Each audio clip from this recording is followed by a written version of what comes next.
মাছ চাষীদের সমস্যা সমাধানের চেষ্টা সহ নিরাপদ মাছের ফিড ও ঔষধ সরবরাহ করতে বাজারে নজরদারি বাড়ানো হচ্ছে বলে জানিয়েছেন মৎস্য ও প্রাণী সম্পদ উপদেষ্টা ফরিদা আখতার।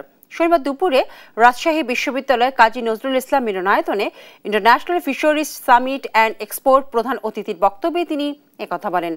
জলবায়ু পরিবর্তনের প্রভাবে তাপমাত্রা বাড়ার কারণে মাছকে কিভাবে শীতল পরিবেশে রাখতে হবে তা শেখার উপরে জোর দেন তিনি।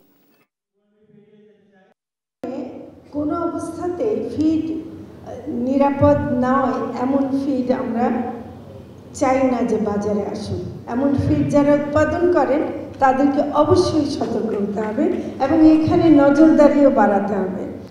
মৎস্য চাষ নীতি প্রণয়ন করার যে প্রস্তাব করা হয়েছে আমি মনে করি এটা অত্যন্ত ভালো প্রস্তাব এবং এটা করতে গেলে তাহলে আমরা নিজেরাও বুঝবো যে কী কাজ আমরা মৎস্য চাষী হিসেবে আমরা করতে পারবো আর কি পারবো না।